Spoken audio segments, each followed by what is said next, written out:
Hi, I'm Dave Gaines, Chief Executive Officer of the Sacramento Autistic Spectrum and Special Needs Alliance. I wanted to make a brief video regarding a topic that has come up recently in some of my organization's work. In our special education advocacy program, recently we have been working some cases and independent educational evaluations, IEE, have come up, and I wanted to give a little summary about IEEs, how the process works between the family and the school district. So, independent educational evaluations, IEEs, are something provided for in federal law in the special education IEP, Independent Educational Plan or Program process. And IEEs allow for parents to introduce third-party evaluations into the special education process. So the concern by lawmakers, supposedly the reason for the IEEs, perhaps school districts their assessments may be biased, unfortunately, in some cases, hopefully not too many cases, or the assessments are inappropriate.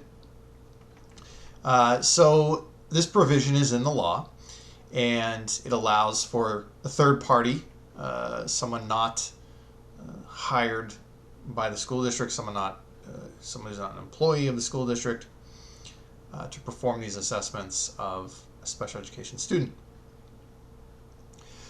So IEEs can be requested by parents at any time in the special education process, from the initial assessments for eligibility into special education to obtain an IEP, or any assessments throughout, whether it's triennial assessments, annual assessments, any other time that an assessment may come up. IEEs can be done for any type of assessment, so a psychoeducational evaluation, an occupational therapy evaluation, a speech therapy evaluation, and other evaluations. Anytime that the school district conducts an assessment of the student in the special education process, parents have the right. There's two options. One of them is a right. One of them is more discretionary. But let's say for now, the right to request an independent educational evaluation.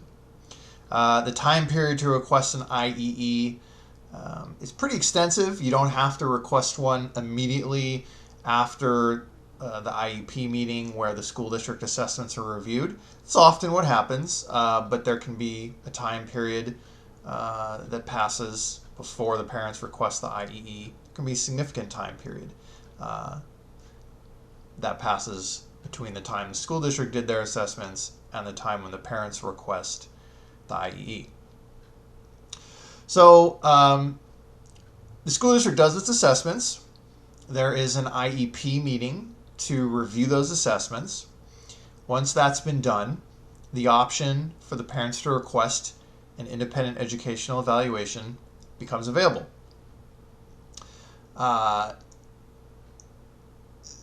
Again, the purpose of an IEE is if the parents have a concern about the quality, the validity, the objectivity of school district assessments. So there's two options. Federal law gives the parents an absolute right to an independent educational evaluation if it is not at the school district's expense, meaning the parents are paying for it, or the parents have insurance that's paying for it, or somehow the parents are arranging for payment.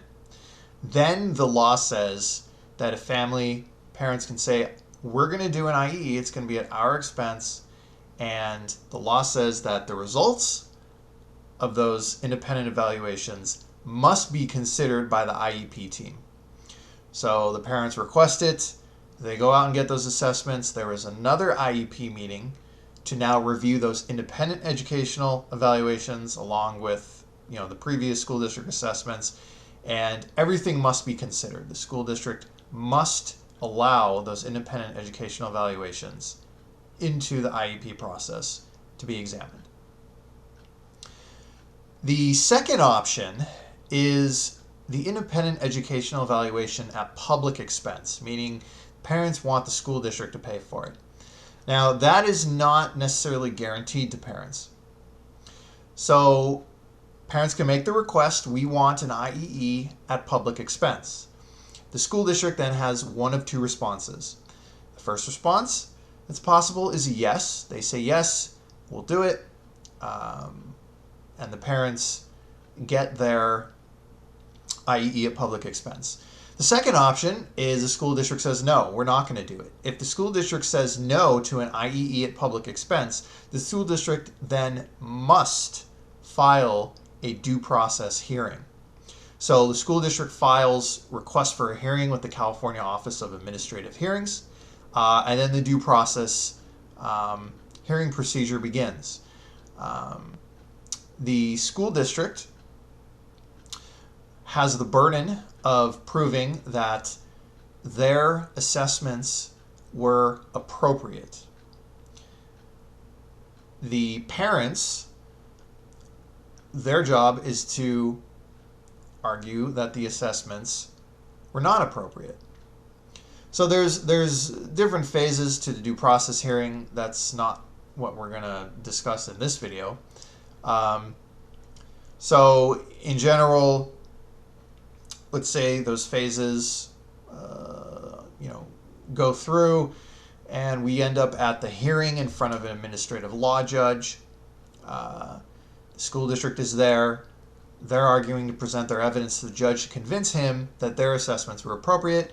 The parents, either by themselves or with a representative, an advocate, or an attorney, arguing their side of the case that the school district's assessments were not appropriate.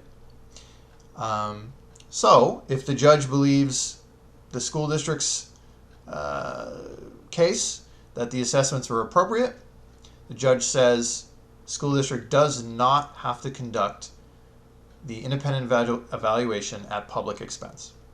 Parents can still opt for the evaluation at their own expense, but not public expense.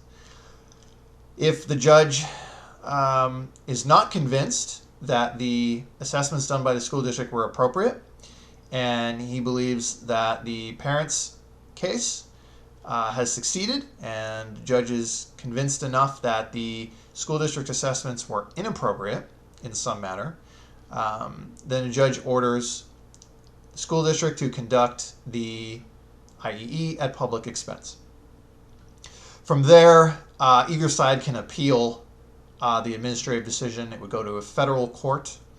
Then things get, quite legalistic in nature and can be expensive, primarily because of attorney's fees, court costs, other things as well. So something important to note is the public expense IEE is based on the inappropriateness of school district assessments. So really, parents want to be thinking about, if they're going to request one, do they have a decent case to show that the school district assessments are inappropriate? So inappropriate can mean the school district used the wrong or unqualified people to conduct the assessments. It can mean that the assessments that the school district evaluators used were the wrong assessments for the student. It can mean the assessments were done improperly or poorly. It can mean that there was a special situation existing regarding the student during the testing period, the evaluation period, and the evaluator did not appropriately adjust for that, or the assessments did not produce an accurate result of the student's abilities or characteristics that are being measured. So that's what you're looking for in terms of, were the school district assessments inappropriate? So once we have the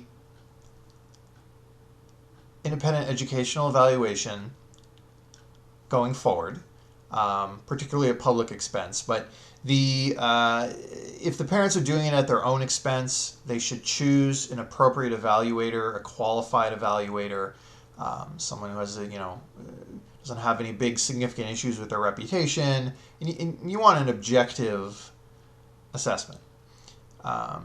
In terms of the independent educational evaluation at public expense, if that's going to go forward, if the school district agrees to do that or the judge orders it, then the next step is choosing an evaluator. It's an independent evaluator, meaning they cannot be an employee of the school district. Sometimes, often, I've seen school districts present a list. These are the independent evaluators we're contracted with. Parents are not required to choose from that list. And the law says that the decision on the independent evaluator must be a mutual decision between the parents and the school district. Mutual. I would advise parents, if they want to increase their chances of having the evaluator of their choice agreed to by the school district, that they choose someone who is qualified, who has the correct credentials, and also they choose someone that their price for the evaluation, which can be pretty expensive, is within a reasonable range of average. If the parents choose an evaluator who charges, a significantly higher amount than perhaps the average range, that might cause some difficulty in being able to achieve a mutual agreement on that evaluator. So choose an appropriate evaluator, someone at a reasonable cost, and that increases the chances of the parents having their evaluator easily agreed to by the school district. And then there's the law says that these independent educational evaluations must be completed within a reasonable time period without undue delay. So you shouldn't have to wait. Parents shouldn't have to wait significantly long time period. Whatever undue delay means, you have to look at the scheduling availability of the independent evaluator. How fast can they do the evaluation, get things together, write the report.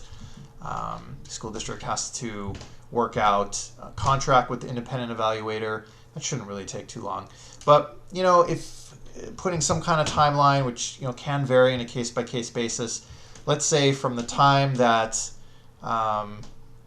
there is an agreement to do the independent educational evaluation of public expense, from that time period, on the quick end, maybe 30 days, on the longer end, maybe 60 days, for that evaluation to be completed by the independent evaluator, and then the results of that will be considered at an IEP meeting.